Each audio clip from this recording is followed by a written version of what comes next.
Welcome back. President-elect Trump making more appointments for his second administration, tapping Andrew Ferguson to lead the Federal Trade Commission and succeed Lena Khan. North Carolina Congressman Dan Bishop was nominated to serve as the Deputy Budget Director at the Office of Management and Budget. As Trump's cabinet picks continue to make the rounds on Capitol Hill, Defense Secretary nominee Pete Hegseth appearing to gain support among GOP senators. Meanwhile, Treasury Secretary Janet Yellen revealed yesterday that she spoke privately with Scott Bessent, Trump's pick to succeed her as Treasury Secretary. According to the Washington Times, FBI Director Christopher Wray is preparing to resign on or before Inauguration Day because he does not want to be fired by President-elect Trump. Joining me now is RNC Chairman Michael Whatley. Michael, good to see you. Thanks so much for being here. It's great to be on with you, Maria. Yeah, give us your sense of President Trump's incoming cabinet and what you're looking for in terms of change. Well, this is a very strong cabinet that's coming together. As you know, people, our policy. The president ran on a very clear, very concise agenda during the course of the campaign.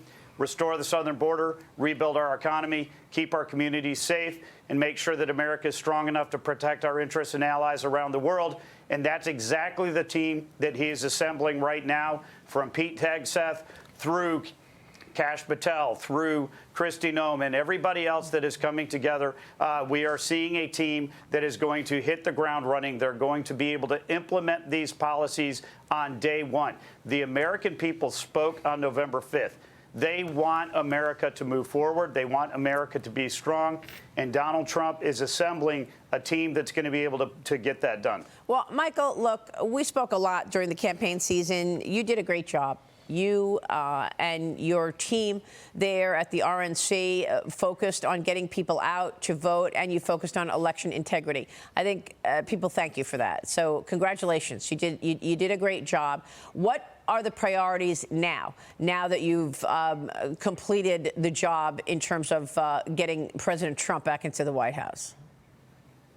Well, thank you for that, Maria. I tell you, I am tremendously proud of the team that we were able to put together at the RNC, the campaign team that the president had, and being able to work together to provide a platform really for him to go out and communicate directly with the American people. As we move forward out of the election, obviously our first priority is going to make sure that we get the president's nominees through Congress, that we need to get those confirmations through the Senate, and then we need to make sure that both chambers of Congress, the House and the Senate, are going to work with him to advance the priorities that he needs to make. Also, in terms of the agenda that he can move through executive order, through the agencies and cabinets, he obviously is going to hit that at warp speed. And then, of course, we're going to have the midterms, and we want to make sure that we're going to keep Congress, we're going to keep the Senate. That's going to be our highest priority. We want to make sure that the second half of his term is going to be successful as the first half. Yeah, I'm glad you mentioned the Senate seats, because Lara Trump has announced plans to formally step down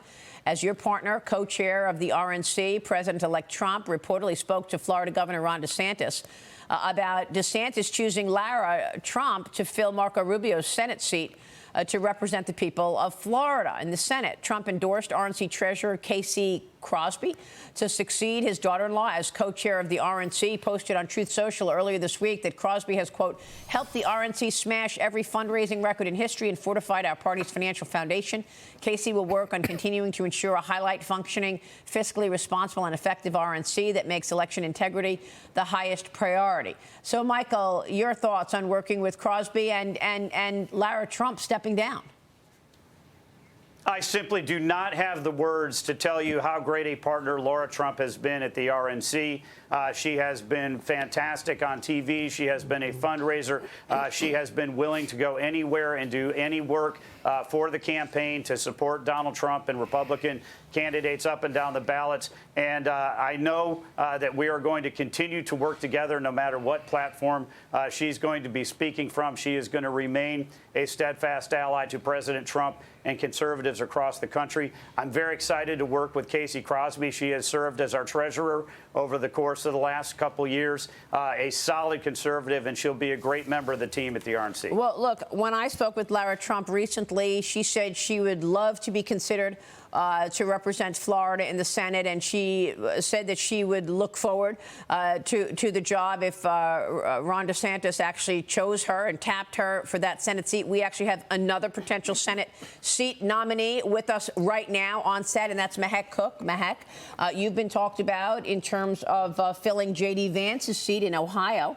Have you spoken with the governor of Ohio in terms of filling that seat? I have spoken with the governor, and it would be a huge honor to serve. I know that we have a lot to get through in the next administration and making sure that President Trump's priorities are secure. What I have to say, though, is I got to go back to Laura Trump. I remember in 2020 when I was running for office, and she looked me in the eye and she said, "You have to do this. You can win." She believes in me and the American dream. And I was just a small little state house candidate. This is the woman who then was co-chair with Michael Whatley. It is such an amazing team of people in the Republican Party that continue to invest in young people and push us and promote us. So I thank Laura Trump. I thank Michael Whatley. We have a bright future because of our leaders today. What would be your priority for the people of Ohio should you get the opportunity to represent them in that Senate seat? I have to focus on this intel spending. The funding that was supposed to be promised by the Biden administration has never made it to Ohio. The Department of Commerce is holding it up. We were promised over $7 billion. We have the opportunity to be the semiconductor in the world, to lead in Ohio. The fact that we're relying on China today is unacceptable. We've talked about national security. Let's talk about economic security. Ohio can pave that path, lead the way. So we need to make sure everybody, whether I'm selected or not, a senator needs to start working with the administration to loosen that government control and release that money so we can do what we do best, produce. Well, let us know about your further meetings with Ohio Governor there. Michael, Trump has asked you to stay on for another term as RNC chairman after the party's success in the 2024 election. He posted this on Truth Social, that you have done a, quote, outstanding and historic job in running the Republican National Committee. In response, you write on X, "As long as I am chairman, the RNC's priorities will remain the same. Get out the vote, protect the ballot, and raise the money we need to elect Republicans up and down the ticket." Michael, obviously you're there, right? You're going to take on another term? Yes, ma'am, I am, and it's a real honor to have President Trump's support as we go into the winter meetings at the RNC, and for him to have asked me to stay on. Look, our priority is going to be the same as it has been since Laura Trump and I took over in March: winning. We have got to win. We would not be in a position talking about cabinet officials, talking about these nominations, talking about White House officials if Donald Trump had not won. In order to do that, we needed to get out the vote. We needed to protect the ballot. We assembled a world-class, best-ever campaign around the president and allowed him to go talk directly to the American people. Our mission will remain the same. We have got to expand our majority in the House. We've got to save the Senate. And in order to do that, we are going to focus on fundamentals, and we are going to allow our candidates to go out there, listen to the American people, understand the issues that those voters care about, put solutions on the table, and relentlessly campaign every single day. All right, Michael, a great job. Thank you so much for being here. By the way, President Trump worked incredibly hard.